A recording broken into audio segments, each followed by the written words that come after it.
আপনাদেরকে বুঝাতে চাচ্ছি যে নামাজ কিভাবে পড়তে হয়। নামাজের পূর্ব শর্ত হচ্ছে যে আপনি পাক পবিত্রতা অর্জন করবেন এবং তারপর অজু করবেন। ওটা একটা খুব শিক্ষার বিষয় যে অজুটা কিভাবে করতে হয়। অজু করার পর এখন আপনি যেই নামাজই পড়েন না কেন তার জন্য অজুর পর যেটা শর্ত হলো সেটা হলো কিবলামুখী হওয়া। কিবলামুখী মানে যেদিকে কিবলা আছে, যেদিকে কাবা আছে। কেউ যদি 1 ঘন্টা ধরে 1 রাকাত নামাজ পড়ে আর যেদিকে কাবা আছে ওইদিকে না পড়ে, তাহলে তার নামাজ হবে না, যতই ভালো করে পড়ুক, কারণ এটা শর্ত। আচ্ছা, যখন আপনি কিবলামুখী হলেন, অজু করার পর কিবলামুখী হলেন, এরপর আপনার অন্তরে নিয়ত আসতে হবে যে আপনি কোন নামাজের জন্য দাঁড়িয়েছেন, কত রাকাতের জন্য দাঁড়িয়েছেন। এটাকে বলা হয় নিয়ত করা। নিয়ত করা মানে মনে ইচ্ছা করা, মনে সংকল্প করা, মনে ইরাদা করা। নিয়ত করা মানে মুখে বলা নয়। উদাহরণস্বরূপ, আপনারা আজকে অনেকে এটা নিয়ত করেছেন যে পানিশালা হাট যাবেন জুমার নামাজের পর। এর জন্য কি আপনাকে মুখে বলতে হবে যে আমি এখন পানিশালা হাট যাব, না মনে রেখেছেন? তো মনে যেটা সংকল্প নিয়েছেন, ইচ্ছা করেছেন, ওটাকেই নিয়ত বলে। তো এখন আপনি যখন নামাজে দাঁড়াবেন, দাঁড়ানোর সময় আপনার অন্তরে এটা নিয়ত আসবে যে আপনি কোন নামাজ এবং কত রাকাত পড়ার জন্য আপনি দাঁড়িয়েছেন।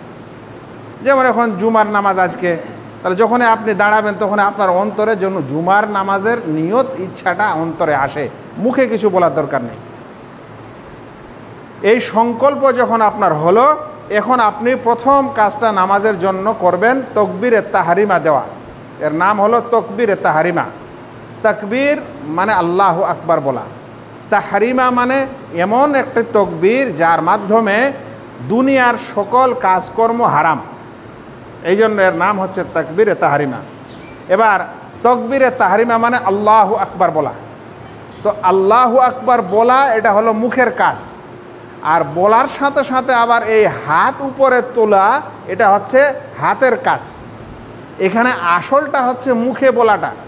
তার মানে কোনো মানুষ যদি আল্লাহু আকবার ছেড়ে দিয়ে এভাবে হাত তুলে বেঁধেছে আর আল্লাহু আকবার বলেনি, তাহলে তার নামাজ হবে না, হবেই না। কিন্তু কোনো মানুষ যদি হাতটা তুলতে ভুলে গেছে কিন্তু আল্লাহু আকবার বলেছে, তাহলে তার নামাজ হয়ে যাবে। সেজন্য এখানে আল্লাহু আকবার বলাটা, তাকবীরে তাহরিমা বলাটা এটা হচ্ছে জরুরি। এটা ছাড়া নামাজ শুরু হবে না, নামাজ হবেও না। আচ্ছা, এখন তাকবীরে তাহরিমা যখন আপনি দিবেন তখন আপনি হাত দুটা উপরে উঠাবেন। তাকবীরে তাহরিমা বলছেন আল্লাহু আকবার, ওর সাথে সাথে আপনি হাত দুটা উঠাচ্ছেন।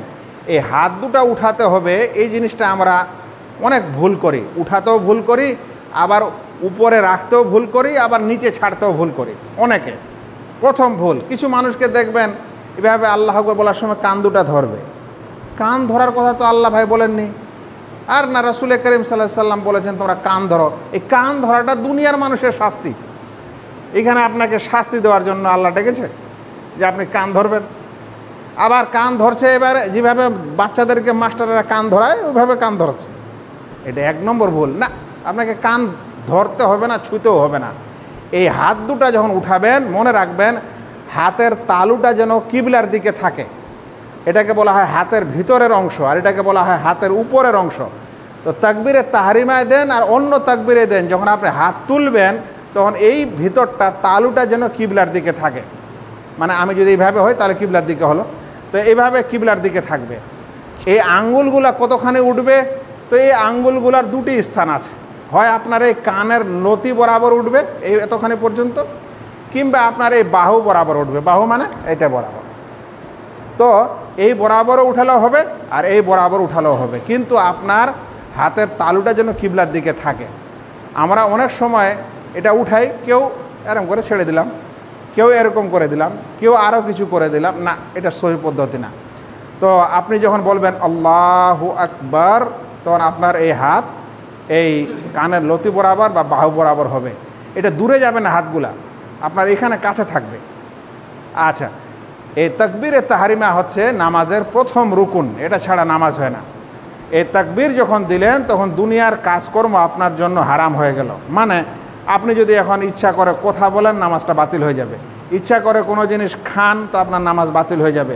ইচ্ছা করে আপনি যদি এখন চলাফেরা করেন, তো আপনার নামাজ বাতিল হয়ে যাবে। এটার জন্য এর নাম হচ্ছে তাকবীরে তাহরিমা। এটা দেওয়ার পর এখন আপনি হাত দুটাকে বাঁধবেন। হাত দুটা বাঁধার নিয়ম হলো, এই ডান হাতটাকে বাম হাতের উপরে রাখতে হবে। এখন ডান হাতটা যখন বাম হাতের উপর রাখবেন, তো কিছু মানুষ এরকমও আছে, কিছু মানুষ এরকমও আছে, কিছু মানুষ এরকমও আছে। এখন এর আসল নিয়মটা কি, সঠিকটা কি? সঠিক ও সুন্দর ওলামারা দুটি নিয়ম বলেছেন। তার মধ্যে যেটা সবচেয়ে বেশি ভালো, সেটা হলো এই ডান হাতের কবজিটা বাম হাতের কবজির বরাবর রাখবেন, রেখে বুকের উপরে রেখে দেবেন। এটা হলো সঠিক নিয়ম। আর একটা নিয়ম হচ্ছে এই বাজুটার, এই হাতের বাজু, এটাকে বলা হয় বাজু, তো এই হাতের বাজুটা এই হাতের বাজুর উপরে রাখবেন। এটাও ঠিক আছে, কিন্তু এটা হলো বেশি ভালো যে হাতের কবজিটা হাতের কবজির উপর রেখে বুকে রাখলেন। এটা হলো আপনার তাকবীরে তাহরিমার পর হাত বাঁধার নিয়ম। হাত বাঁধলেন, হাত বাঁধার পর এখন আপনাকে সবচেয়ে প্রথমে পড়তে হবে দোয়ায়ে ইস্তিফতাহ, যেটাকে আমাদের দেশে বলে সানা পড়া। এই সানা মানে আল্লাহর প্রশংসা। এখানে এখন ইবাদত শুরু হলো, তো ইবাদতের বাকি কাজগুলোর আগেই প্রথমে আল্লাহর একটা প্রশংসা হবে। সুবহানাকা আল্লাহুম্মা ওয়া বিহামদিকা ওয়া তাবারাকা ইসমুকা ওয়া তাআলা জাদ্দুকা ওয়া লা ইলাহা গায়রুকা, এটা ছোট। আল্লাহুম্মা বাঈদ বাইনি ওয়া বাইনা খাতায়ায়া কামা বা'আদতা বাইনাল মাশরিক ওয়াল মাগরিবে, শেষ পর্যন্ত। এটা হলো দ্বিতীয় সানা। এভাবে তৃতীয় চতুর্থ অনেকগুলা সানা বা দোয়া বর্ণিত আছে। আপনার যখন এই সানা পড়া হয়ে গেল, তখন আপনি আউযু বিল্লাহি মিনাশ শাইতানির রাজিম, বিসমিল্লাহির রহমানির রহিম, তারপরে সূরা ফাতিহা পড়বেন আলহামদুলিল্লাহি রাব্বিল আলামিন বলে। যদি কোনো মানুষ এখানে আউযু বিল্লাহ এবং বিসমিল্লাহ না পড়ে, তারপরও তার নামাজ হবে। কিন্তু সূরা ফাতিহা পড়ার আগে, যেহেতু এটা কোরআনের অংশ, সেজন্য আউযু বিল্লাহ ও বিসমিল্লাহ পড়া উত্তম, ভালো।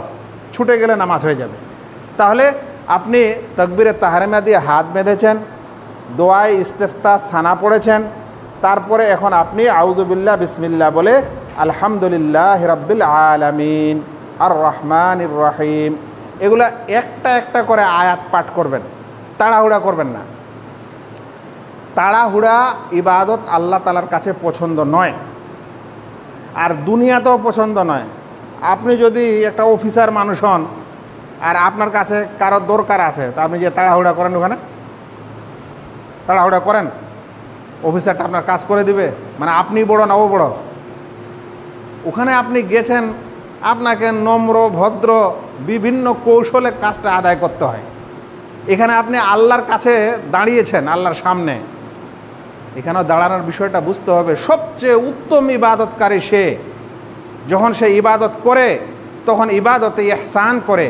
এর মানে হচ্ছে এই, রাসূল করিম সাল্লাল্লাহু আলাইহি ওয়াসাল্লাম বলছেন, যখন কেউ ইবাদত করবে, সে যেন মনে করে যে আল্লাহ রাব্বুল আলামিনকে সে দেখতে পাচ্ছে। আপনি নামাজে দাঁড়িয়েছেন এই অবস্থায় যে আপনি আল্লাহ রাব্বুল আলামিনকে দেখতে পাচ্ছেন। বলছেন দেখা তো সম্ভব নয়, তাহলে সে যেন মনে করে যে আল্লাহ তাকে দেখছেন।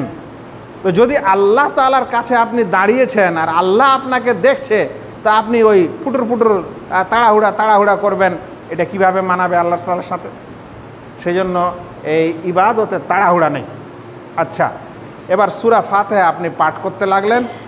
যেই সময় বান্দা সূরা ফাতিহা পাঠ করে, একটা আয়াত পাঠ করে, আল্লাহ তাআলা তার সাথে একটা একটা করে কথা বলেন।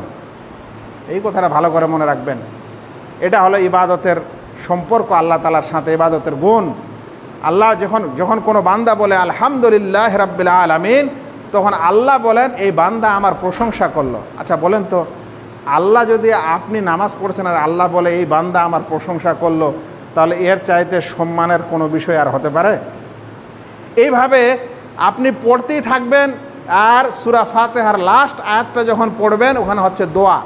তো তখন আল্লাহ বলেন এই বান্দা আমার কাছে চায়, এখন তাহলে আমাকে এই বান্দাকে দিতে হবে। সূরা ফাতিহা শেষ, সূরা ফাতিহার শেষের শব্দটি হচ্ছে ওয়ালাদ্দাল্লিন। ওই সময় বলতে হবে আমিন। সেটা আস্তে নামাজ হলে আস্তে, জোরে নামাজ হলে জোরে। আমিন কথাটার মানে হচ্ছে হে আল্লাহ তুমি কবুল করো। কারণ ইহদিনাস সিরাতাল মুস্তাকিম মানে হে আল্লাহ আমাকে সঠিক পথ দেখাও। সিরাতাল্লাযীনা আনআমতা আলাইহিম ওই লোকদের রাস্তা যাদের উপর তুমি অনুগ্রহ করেছো, ওদের রাস্তা নয় যাদের উপর তুমি রাগান্বিত হয়েছো বা যারা পথভ্রষ্ট, ওই সম্প্রদায়ের রাস্তা আমাকে দেখাও না। তাহলে এটা কিসের কি হলো? এটা দোয়া হলো, আল্লাহর কাছে প্রার্থনা হলো। তখন বলতে হয় আমিন মানে আল্লাহ কবুল করো। মনে রাখবেন, যদি আপনি ইমামের পিছনে নামাজ পড়েন আর জোর শব্দে নামাজ হয়, জাহারি নামাজ হয়, ওই সময় যখন মানুষেরা আমিন বলে ওই সময় ফেরেশতারাও আমিন বলে। সহিহ হাদিসে রাসূল করিম সাল্লাল্লাহু আলাইহি ওয়াসাল্লাম বলছেন ইদা আম্মানাল ইমাম ফা আমিনু, যখন ইমাম আমিন বলবে তখন তোমরাও আমিন বলবে। ফাইন্নাহু মান ওয়াফাকা তামিনুহু তামিনাল মালাইকা, কারণ যার আমিনটা ফেরেশতার আমিনের সাথে মিলে যাবে, গুফিরা লাহু মা তাকাদ্দামা মিন যামবি, তাহলে তার পিছনের সব গুনাহ মাফ হয়ে যাবে। এই জন্য আমিন বলতে কাঞ্জুসি করবেন না, বখিলি করবেন না, কৃপণতা করবেন না, আমিন বলবেন। কিন্তু আমিন বলার সময় এত জোরে বলবেন যে একেবারে চিৎকার হয়ে যাবে, কিংবা এত আস্তে বলবেন যে কিছুই শোনা যায় না, এরকম না, মাঝামাঝিতে বলবেন। আমি আর আপনি যখন কথা বলি তো বলেন একটা চিৎকারওয়ালা কথা আছে কি না, চিল্লা চিল্লি, তো চিল্লা চিল্লি করে কথা বললে ভালো লাগে। আবার এত আস্তে বলছেন যে শোনাই যায় না, তো ওইটাও ভালো নয়। এই জন্য এরকম নিয়মে বলবেন যেটাকে মানুষ ভদ্র বলতে পারে এবং স্বাভাবিক শব্দ বলতে পারে, আমিন। তাহলে এরকম সুন্দর এতে আপনি মধ্যম আওয়াজে আমিন শব্দটি উচ্চারণ করবেন। আমিন বলা হয়ে গেল, এরপরের কাজ আবার একটি সূরা পড়তে হবে বা কিছু আয়াত পাঠ করতে হবে। এই সময় আল্লাহ রাসূল সাল্লাল্লাহু আলাইহি ওয়াসাল্লাম আমাদেরকে স্বাধীনতা দিয়েছেন, বলেছেন যে তোমাদের কাছে যেটা সবচেয়ে সহজ ওটাই পড়িও। ফাকরাউ মা তায়াসসারা মিনাল কোরআন, এই সময় যেটা আপনার কাছে সবচেয়ে সহজ সূরা ওইটাই পাঠ করবেন। আবার বলবেন বিসমিল্লাহির রহমানির রহিম, বলার পর ওই সূরাটা পাঠ করবেন। তবে বিসমিল্লাহটা ছুটে গেল কোনো অসুবিধা নেই। এবার যখন আপনার এই বিসমিল্লাহ এই দ্বিতীয় সূরা পাঠ হয়ে গেল, এরপর আপনাকে রুকুতে যেতে হবে। রুকুতে যাওয়ার সময় বলতে হবে আল্লাহু আকবার। হাদিসে এসেছে যে তিনি যখন যেতেন তখন তাকবীর দিতেন। আবার ওলামায়ে কেরামদের এখানে অনেক ব্যাখ্যা বিশ্লেষণ আছে, ওই বিষয়টা বুঝাতে গেলে অনেক সময় হবে। মানে আপনি শব্দটা বললেন আল্লাহু আকবার, তারপরে পরেই আপনি যেতে শুরু করেন। এখন আল্লাহু আকবার বলবেন, ওই সময়ও আপনার হাতটাকে উপরে উঠাতে হবে। ওটাকে বলে রুকুতে যাওয়ার সময় রাফুল ইয়াদাইন করা। তো যখন আপনি রুকুতে যাবেন আবার এই জায়গায় উঠিয়ে আল্লাহু আকবার বলে রুকুতে যাবেন। রুকু করাটা কি জিনিস? রুকুটা হলো আসলে আল্লাহর কাছে নত হওয়া। এটা হচ্ছে আমাদের সাধারণ, এভাবে আমরা দুনিয়াতে চলাফেরা করি। মানুষকে আল্লাহ সোজা উপরে বানিয়েছে, গরু ছাগলের মতো এরকম বানায়নি। এটা হলো আমাদের সোজা। এই জন্য মানুষকে আল্লাহ বেশি সম্মানিত করেছেন, মানুষের মাথা উপরে। কিন্তু আপনি যখন রুকু করেন তার মানে হলো যে আল্লাহর কাছে আপনি এখন নত হন, ঝুঁকেন, কিন্তু এটা অর্ধেক নত হওয়া। এবার যখন আপনি রুকু করবেন তো রুকু করার সময় রুকুতে বরাবর হতে হবে, আবার দোয়াও পাঠ করতে হবে, আবার স্থির হতে হবে। তিনটি জিনিস। একটা হলো রুকুতে বরাবর হবেন, দোয়া পাঠ করবেন, আবার স্থির হবেন। তার মানে হলো এই যে যখন আপনি রুকুতে যাচ্ছেন আল্লাহু আকবার বলে, তখন চেষ্টা করবেন যে আপনার পিঠ আর মাথা যেন বরাবর হয়। এইভাবে বরাবর হলো। এখন আপনি রুকুর দোয়া পাঠ করেন সুবহান রাব্বিয়াল আযীম, সুবহান রাব্বিয়াল আযীম, সুবহান রাব্বিয়াল আযীম। এরপর আপনি এখন উঠবেন, আবার উঠার সময় বলবেন সামি আল্লাহু লিমান হামিদাহ। আবার এই রাফুল ইয়াদান করবেন। এই সময় যে রাফুল ইয়াদান করবেন ওটা ওইভাবেই করবেন যেভাবে আপনাদেরকে আমি শুরুর দিকে বুঝালাম। তো রুকুতে আপনাকে সোজা হতে হবে, দ্বিতীয় কথা দোয়াগুলি তসবিহগুলি পাঠ করতে হবে। তৃতীয় কথা হলো স্থির হওয়া। স্থির হওয়া মানে যেই মানুষেরা এরকম করে আর এরকম করে, এরকম করে আর এরকম করে, সে স্থির হলো না। ওটাকে কি বলে? স্থির হলো না। রুকু তো করলো কিন্তু রুকুতে স্থির হলো না। যেমন কোনো মানুষকে দেখবেন, দেখা গেল রুকুর সময় বলে আল্লাহু আকবার, সামি আল্লাহু লিমান হামিদা। এটাকে কি বলা হয়? এটাকে বলা হয় যে রুকুতে সে করেছে কিন্তু রুকুতে কি করেনি? স্থির হয়নি। রুকুতে স্থির না হলে তার নামাজ বাতিল হয়ে যায়। এইভাবে সাজদার সময়ও স্থির না হলে তার নামাজ বাতিল হয়ে যায়। রাসূল করিম সাল্লাল্লাহু আলাইহি ওয়াসাল্লাম একদিন মসজিদে বসে আছেন। এক ব্যক্তি এসে মসজিদের এক পাশে নামাজ পড়ল। পড়ার পর আমাদের নবী সাল্লাল্লাহু আলাইহি ওয়াসাল্লামকে এসে সালাম দিচ্ছে। তো আল্লাহ রাসূল সাল্লাল্লাহু আলাইহি ওয়াসাল্লাম সালামের উত্তর দিলেন। দেওয়ার পর বললেন, ইরজি ফাসাল্লি ফাইন্নাকা লাম তুসাল্লি, ফিরে যাও, আবার নামাজ পড়ো, তোমার নামাজ হয়নি। তো লোকটা গিয়ে আবার নামাজ পড়ল।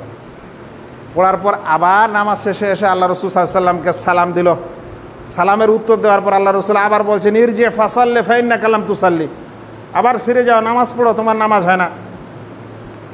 লোকটা দ্বিতীয়বারও ওরকম করলো। এবার তৃতীয়বারের পর বলছে, কিংবা দ্বিতীয়বারের বলছে, আল্লাহ রাসূল এর চাইতে তো ভালো করে আমি নামাজ পড়তে জানি না, আমাকে এখন শিখিয়ে দেন। আচ্ছা চিন্তা করেন তো, আজ যদি কোনো আপনাদের গ্রামের ইমাম আপনাকে বলে যে যাও আবার নামাজ পড়ো, তো প্রথমে তো ও যাবেই না।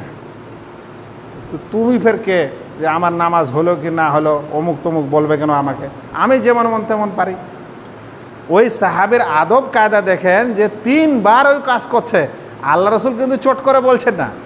এখানে বুঝার বিষয় আছে, যদি চট করে কাউকে কোনো জিনিস বলা হয় তো ও তো গুরুত্ব পায় না, কিন্তু যদি বারবার ঘোরাফেরা হয় তারপরে তখন গুরুত্ব পায়। ওই লোকটির আদব কায়দা এত ভালো যে সে বলছে, আল্লাহ রাসূল এর চেয়ে তো ভালো করে জানি না, এখন শিখিয়ে দেন। এখন আল্লাহ রাসূল সাল্লাল্লাহু আলাইহি ওয়াসাল্লাম তাকে নামাজ শেখাচ্ছিলেন। তো ওই নামাজের স্থানগুলি যে শিখিয়েছিলেন, যেগুলো তার ঠিক ছিল ওগুলো দরকার ছিল না বোঝানোর দরকার ছিল, যেটা সে ভুল করছিল। তো ওই ভুলগুলির মধ্যে সবচেয়ে বেশি ভুলটা হচ্ছিল ওরে স্থির না হওয়া। রুকুতে যাচ্ছিল কিন্তু রুকু থেকে চট করে উঠে যাচ্ছিল, সাজদায় যাচ্ছিল সাজদা থেকে চট করে উঠে যাচ্ছিল। তো আল্লাহ রাসূল সাল্লাল্লাহু আলাইহি ওয়াসাল্লাম ওকে বুঝাচ্ছেন যে তুমি যখন রুকু করবে তখন রুকুতে ইআতিদাল করো। ইআতিদাল ফাতাদিলু মানে হচ্ছে রুকুতে স্থির হও, ধীর স্থির হওয়ার পর তারপরেই উঠবে, তার আগে উঠবে না। কারণ এই দাঁড়ানো থাকাটা একটা নামাজের অবস্থা। তো দাঁড়ানোটা তো আমরা সবাই দাঁড়িয়ে থাকি, সূরা ফাতিহা তো পড়তেই হবে, 10, 20, 30 সেকেন্ড যা লাগবে, অন্য সূরা মিলিয়ে 1 মিনিট। কিন্তু রুকুর বেলা আপনি কতক্ষণ আল্লাহকে দিলেন, মানে আল্লাহর কাছে কতক্ষণ নত হয়ে থাকলেন আপনি? আমার কথাটা বুঝতে পারছেন? যে দাঁড়ানোর সময় আপনি হাফ মিনিট দিতে পারলেন বা 1 মিনিট দিতে পারলেন, কিন্তু যখন আপনাকে নত হতে বলা হলো রুকুতে, তখন আপনি কতখানি দিলেন? 1 সেকেন্ড, 2 সেকেন্ড, 3 সেকেন্ড, 5 সেকেন্ড। তাহলে বুঝতে হবে যে আমাকে এইখানেও আল্লাহ তাআলার কাছে ওইরকমই নত হতে হবে যতখানি পারা যায়। এই জন্য 3 বারের জায়গায় আপনি তসবিহটা 5 বার পড়েন, 7 বার পড়েন, 9 বার পড়েন, 11 বার পড়েন, ওইটা ছাড়া আরও অন্য পড়েন, জায়েজ। তবে ইমাম হলে যেন বেশি দীর্ঘ না করে, এটা রাসূল সাল্লাল্লাহু আলাইহি ওয়াসাল্লাম বলে দিয়েছেন। আচ্ছা, আমি কোথায় ছিলাম? হ্যাঁ, যে আপনি এবার রুকু থেকে উঠলেন, তো রুকুও করতে হবে, বরাবরও হতে হবে, স্থিরও হতে হবে, দোয়াও পাঠ করতে হবে, তারপরে উঠতে হবে। এবার রুকু থেকে যখন উঠছেন তখন বলছেন সামি আল্লাহু লিমান হামিদা, আবার আপনি রাফুল ইয়াদান করছেন, তখন বলতে হবে রাব্বানা ওয়ালাকাল হামদ হামদান কাসীরান তাইয়িবান মুবারাকান ফি। যদি ইমাম সামি আল্লাহু লিমান হামিদা বলে আর পিছনের মানুষ যদি সামি আল্লাহু লিমান হামিদাটা না বলে, ইমাম বলছে সামি আল্লাহু লিমান হামিদা আর পিছনের মুক্তাদিরা বলছে রাব্বানা ওয়ালাকাল হামদ, এটাও জায়েজ। আর যদি পিছনের মুক্তাদিরা ও যদি বলে যে কি বলে যে সামি আল্লাহু লিমান হামিদা রাব্বানা ওয়ালাকাল হামদ, তো এটাও আলহামদুলিল্লাহ জায়েজ। তবে অধিক আমল ফুকাহায়ে কেরামের পাওয়া যায় যে ইমামের পিছনে তারা সামি আল্লাহু লিমান হামিদা বলতেন না, ইমামের পিছনে তারা রাব্বানা ওয়ালাকাল হামদটা বলতেন। তো যাই হোক, দুটাই জায়েজ আছে। এবার সামি আল্লাহু লিমান হামিদা বলা হয়ে গেল, রব্বানা ওয়া লাকাল হামদ বলা হয়ে গেল। এটা বলার সময় স্থির হতে হবে। এটা বলার সময় স্থির হতে হবে মানে যে আপনি এরকম করে দাঁড়িয়েছেন, তো দাঁড়িয়ে পট করে যাওয়া যাবে না। আপনি দাঁড়িয়েছেন, আবার আপনি স্থির হয়ে ওই দোয়াগুলো সব পাঠ করলেন, এখন যেতে হবে। না হলে আপনি একটাকে আরেকটার সাথে ঢুকিয়ে দিচ্ছেন। আর এখানে একটা কাজ হলো, তারপরে রুকু হলো, তারপরে আপনি ক্যাম করলেন, দাঁড়ালেন। এখানে তিনটা কাজ আছে। আপনি যদি তাড়াতাড়ি চোটাচট যাচ্ছেন তাহলে একটাকে আরেকটার সাথে ঢুকিয়ে নিচ্ছেন, একটাকে আরেকটাকে প্রবেশ করিয়ে দিচ্ছেন। তো নামাজের এই অংশগুলো আলাদা আলাদা। এখানে একটা ভালো জিনিস আপনাদের আরও বলি, বিশেষ করে অনেক মানুষের এটা ভুল। ওই ভুলটা কি, যে যখন কোনো মানুষ দেখেন যে নামাজ শুরু আছে, জামাত শুরু হয়ে গেছে, জামাত চলছে, আপনি এখন আসছেন, যে সময় আপনি মসজিদে ঢুকছেন ওই সময় ইমাম সাহেব রুকুতে, কোথায় লাইনে দাঁড়ালেন আর ইমাম সাহেব রুকুতে চলে গেলেন আল্লাহু আকবার বলে। এখন আপনি কি করবেন? আর ওই সময় যে এখন আপনি রুকুতে যাবেন, ওনার সাথে তো কয়টা তাকবীর দিবেন? অধিকাংশ মানুষ একটাই তাকবীর দেয়। কিছু মানুষ আছে তাকবীর দেয় না, যে রুকুতে ডাইরেক্ট রুকুতে চলে যায়, যে সুবহানা রাব্বিয়াল আলা। না, আপনার নামাজ বাতিল। আপনাকে আল্লাহু আকবার বলতেই হবে। নামাজের শুরুটা আল্লাহু আকবার দিয়ে হয়। আপনি যদি ডাইরেক্ট রুকুতে যান, আল্লাহু আকবার না বলেন, তাহলে আপনার নামাজ শুরু হলো না, আপনি মাঝখানে গিয়ে শুরু করে দিয়েছেন। এই জন্য আপনাকে তাকবীরটা দিয়ে তারপরে রুকুতে যেতে হবে। কিন্তু কথা হলো যে ওই সময় তো আপনি যে প্রথম তাকবীরটা দিচ্ছেন ওটা তো তাকবীরে তাহরিমা, নামাজ শুরু করার তাকবীর। কিন্তু রুকুতে যাওয়াতে তো একটা তাকবীর আছে না নাই? যে তাকবীরটা দিয়ে ইমামও গেছে, যে তাকবীরটা দিয়ে বাকি লোকেরা গেছে, ওটা আপনি কখন দিবেন? তার মানে রুকু অবস্থায় যখন আপনি ইমামকে পাবেন, তখন উত্তম হলো আপনি বলবেন আল্লাহু আকবার, আল্লাহু আকবার, দুইবার তাকবীর। দুইবার তাকবীর দিয়ে আপনি রুকু যাবেন, আপনি একবার তাকবীর দিবেন না। তবে ওলামারা এখানে গুরুত্বপূর্ণ যে কথাটা বলেছেন, যে যদি কেউ এখানে একবারও দেয় তাহলে তার নামাজটা জায়েজ আছে, কারণ সে গুরুত্বপূর্ণ যেটা ফরজ তাকবীর, সে তাকবীরটা দিয়েছে। কিন্তু উত্তম হলো যে সে দুইটা দিবে। প্রথমটা হবে ওই তাকবীরে তাহরিমার আল্লাহু আকবার, ওকে কিন্তু দাঁড়িয়ে হাত বাঁধতে হবে না, খালি আল্লাহু আকবার বলবে, বলার পর আবার আল্লাহু আকবার বলে চলে যাবে। তো এখানে দুটি তাকবীর হচ্ছে আসল। যেই মাসলাটা বা যেই আমলটা অধিকাংশ মানুষ ভুল করে দুনিয়াতে, নামাজি হওয়ার পরেও। যাক, এটা নামাজ শিক্ষার সাথে সাথে বলা হয়ে গেল। এবার আপনি উঠেছেন, সামি আল্লাহু লিমান হামিদা রব্বানা ওয়া লাকাল হামদ হামদান কাসীরান তাইয়িবান মুবারাকান ফীহ। এতক্ষণ বললে আপনি শান্ত হয়েই গেলেন, স্থির হয়ে গেলেন। হওয়ার পর এখন আল্লাহু আকবার বলে আপনি সাজদায় যাবেন। যখন সাজদা করবেন তখন সাজদা হবে 7টা অঙ্গের উপরে। কয়টা অঙ্গের উপরে? মানে শরীরের 7টা অংশের উপর সাজদা হবে। 1 নম্বরটা হচ্ছে কপাল সহ নাক, 2য় নম্বরটা হচ্ছে এই 2 হাত, 3য় নম্বর হচ্ছে এই 2 হাঁটু, আর 4র্থ নম্বর হচ্ছে 2 পা, 2 পায়ের পাতা, মানে এইটা। এখন তাহলে 2 পায়ের পাতা 2, 2 হাঁটু 2, 4, 2 হাত 6, আর এটা মিলে 7। কেউ এর একটা আলাদাও ব্যাখ্যা দিয়েছেন যে এটা আর এটা মিলে 2টা। তাহলে এখানে যদি 2টা হয় তাহলে হাতেরটা 2টা হলো 2টা অঙ্গ, 2টা 4টা, হাঁটু 2টা 6টা, তার পাগুলা তখন একটাই ধরতে হবে, পায়ের আঙ্গুলগুলা সব মিলে একটা ধরতে হবে, তাহলে হয়ে গেল 7। এখন এই 7 অঙ্গের উপর যেন আপনার সাজদাটা হয়। তার মানে কোনো মানুষ যদি সাজদায় গেছে, যাওয়ার পর ছেলে খেলার মতো সে নিজের পা দুটো উপরে রেখেছে আর সাজদায় করছে, করে না বাচ্চাগুলো খেলাধুলার সময় পা উপরে রাখা দেয় আর মাথার উপর ভর দিয়ে খেলা করে, এরকম যদি কোনো মানুষ করে তাহলে ওর নামাজ বাতিল, কারণ ওর সাজদা বাতিল হয়ে গেছে। ঠিক কোনো মানুষ দেখা গেল যে কপাল ঠেকায়নি বা কপাল ঠেকিয়েছে, নাক ঠেকায়নি, তো যে সকল ওলামারা বলেছেন যে কপাল একটা অংশ আর নাক একটা অংশ, এখন কেউ যদি কপালের উপর সাজদা করে যে নাকটা ঠেকায়নি, তাহলে তার নাক ঠেকলোই না, তার না সাজদাই বাতিল। সেজন্য সাজদার সময় আপনাকে কপাল এবং নাক সহ বাকি যেই বর্ণনাটা দিলাম এগুলো আপনাকে মাটির উপর রাখতে হবে। রাখার পর আপনাকে স্থির হতে হবে ওই সাজদাতে, চট করে ঠেকালো আর উঠালো চলবে না, স্থির হন এবং আপনি দোয়াগুলি পাঠ করেন। সুবহানা রাব্বিয়াল আলা, সুবহানা রাব্বিয়াল আলা, সুবহানা রাব্বিয়াল আলা, এভাবে সুব্বুহুন কুদ্দুসুন রাব্বুল মালাইকাতু ওয়ার রূহ সুবহানাকা আল্লাহুম্মা রাব্বানা ওয়া বিহামদিকা আল্লাহুম্মা ইগফিরলি। আপনি যত দীর্ঘ করতে পারেন এরকম দোয়া করেন, সবগুলা না জানেন একটাই আপনি বারবার করতে পারেন। এই সাজদায় যখন আপনার এটা হয়ে গেল, এখন আপনি আল্লাহু আকবার বলে উঠবেন। এটাকে বলা হয় সাজদার প্রথম পার্ট। তো সাজদার প্রথম অংশটা হওয়ার পর আপনাকে আবার স্থির হয়ে বসতে হবে। একটা সাজদা দিয়ে ফের পট করে দ্বিতীয়টা দেওয়া যাবে না, আপনাকে স্থির হতে হবে। ওই সাহাবীকে আল্লাহ রসুল বুঝাচ্ছেন যে তুমি ফিরে যাও, নামাজ পড়ো, কারণ তোমার নামাজ হয়নি, কারণ ও এই স্থির জায়গাগুলোতে স্থির হচ্ছিল না। তো আল্লাহ রসুল সাল্লাল্লাহু আলাইহি ওয়াসাল্লাম তাকে বুঝাচ্ছেন যে এখানে স্থির হও, ততক্ষণে যাবে না, ততক্ষণে উঠবে না সাজদা থেকে, যতক্ষণে সাজদা স্থির না হও। স্থির হলো, আবার ওই তসবিহগুলা পাঠ করলো, তখন উঠবে। উঠার পর বসে আবার স্থির হবে, হওয়ার পর আবার তখন সাজদা দিবে। দেওয়ার পর ওইভাবেই দোয়াগুলি পাঠ করবে যেভাবে প্রথমটা করেছিল। এইভাবে তার এক রাকাত নামাজ হয়ে গেল। এক রাকাত যখন নামাজ হয়ে যায় তখন দ্বিতীয় রাকাত নামাজটা ওইভাবেই পাঠ করতে হবে। আচ্ছা, এখানে বুঝার বিষয় হচ্ছে যে এক রাকাত নামাজের পর যখন সে উঠবে, উঠার পর দ্বিতীয় রাকাত নামাজ শুরু করবে, আল্লাহু আকবার বলে উঠেছে, উঠার পর তাকে আর ফের দ্বিতীয়বারে সানা পড়তে হবে না, কারণ সানার স্থানটা প্রথম নামাজের শুরুতে। কেউ যেন আবার ওখানে আবার সানা না পড়ে। এখন ডাইরেক্ট তাকে সূরা ফাতিহা পড়তে হবে, আবার একটি অন্য সূরা পাঠ করবে, করার পর বাকি কাজগুলি ওইভাবেই করবে।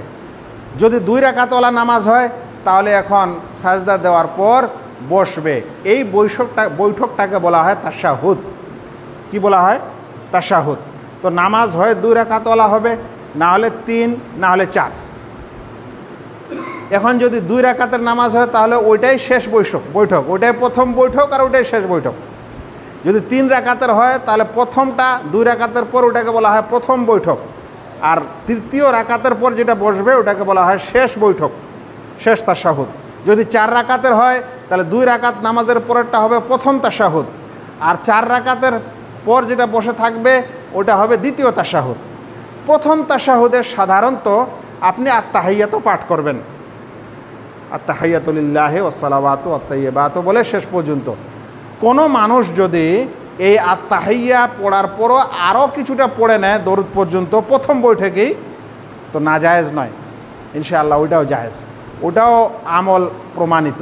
কিন্তু এটা সব সময় করবে না, মাঝে মাঝে করলে কোনো অসুবিধা নেই।